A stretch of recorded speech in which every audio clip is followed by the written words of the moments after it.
energy ကျွန်တော်မှာအတိအကိုတယောက်ရှိတယ်ကျွန်တော်သူ့အိမ်ကိုသွားနေတယ်ကျွန်တော်ရဲ့ energy တွေကျသွားလေရှိတယ်ဘာလို့လဲဆိုတော့ကျွန်တော်ရဲ့ပုံစံအတိုင်းကျွန်တော်လုပ်မဲ့အရာတွေကျွန်တော်လုပ်ချင်တာတွေကိုအားရပါရပြောပြလေရှိပါတယ်ဒါပေမဲ့သူပြန်ပြောလေရှိတာတခြားသူနဲ့နှိုင်းချင်လိုက်တာပဲဖြစ်ဖြစ်ကိုစူးစမ်းနေတာဘာမှမဟုတ်ပါဘူးလှုပ်ချင်တဲ့အရာတွေကမဖြစ်နိုင်ပါဘူးဆိုတဲ့ပုံစံမျိုးနဲ့ခွန်းထုတ်ပြန်လေးရှိတယ်။သူကိုယ်တိုင်လည်းအမြဲတမ်းကိစ္စတစ်ခုအတွက်ရည်တွားနေလေးရှိပြီးသူ့ကိုယ်သူတခြားသူနဲ့နှိုင်းချင်ပြီးစိတ်သက်ကြနေလေးရှိတယ်။နောက်ကျွန်တော်ခင်မင်ရင်းနှီးတဲ့ဆရာမအိမ်ခဏခဏအလဲသွားလေးရှိပါတယ်။သွားလဲတဲ့အခါတိုင်းဆရာမကကျွန်တော်ဘာတွေလုပ်နေလဲ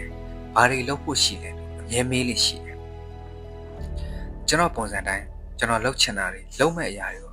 အားရပါရပြောပြလေးရှိတယ်။ဆရာမ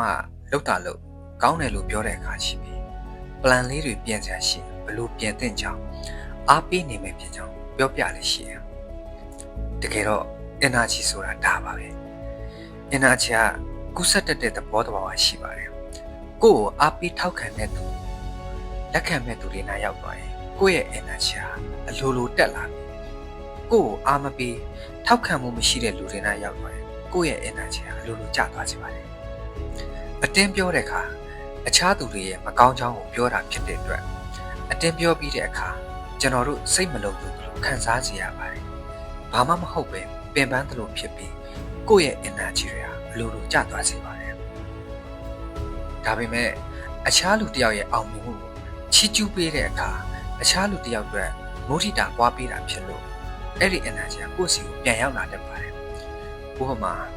ယာတုတိုးသွားတဲ့ကိုယ်တငယ်ချင်းအတွက်ကိုဟာဂုံယူပေးတဲ့မုဒိတာပွားတဲ့ရင်ကိုလည်းမကြခင်မှာယာတုတိုးသွားတတ်ပါတယ်။ဒါကြောင့်ကျွန်တော်ကအခုနောက်ပိုင်းနေ့စဉ်ဘဝလှုပ်ဆောင်မှုတွေမှာ energy ကောင်းစေမယ့်အရာလေးတွေပဲလုပ်ဖြစ်ပါတော့တယ်။ကိုယ့်ကိုအားပေးပြီးလက်ခံပေးတဲ့လူဆိုရင်ကျွန်တော်လုပ်မဲ့အရာတွေကိုအားရပါရပြောပြလိုက်တယ်။အားမပေးပဲဝေဖန်မဲ့သူဆိုရင်တော့ကျွန်တော်ပြောတဲ့လောက်ပြောပြီး energy ကိုခြေတာလိုက်ပါတယ်အတင်းမပြောနိုင်အောင်စူးစမ်းတယ်လို့အခြားလူတစ်ယောက်အပေါ်ကောင်းတာလေးတွေပဲပြောနိုင်မှုစူးစမ်းပါတယ်တခုခုဆို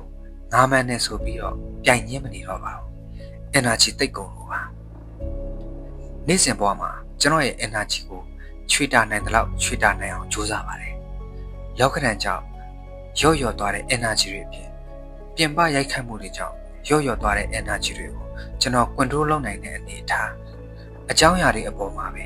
မလျော့သွားအောင်ကြိုးစားနေပါတယ်။ energy ဆိုတာကိုယ်တိုင်ကောင်းအောင်ကြိုးစားယူလို့ရတယ်လို့မကောင်းတဲ့ energy တွေမဝင်လာစေဖို့ကိုယ်တိုင်ခြံစည်းရိုးလေးခတ်ထားလို့လည်းရပါတယ်။ခြံစည်းရိုးခတ်ထားဖို့အကောင်းဆုံးကတော့ sit some energy ကိုချွတ်တာပဲဖြစ်ပါတယ်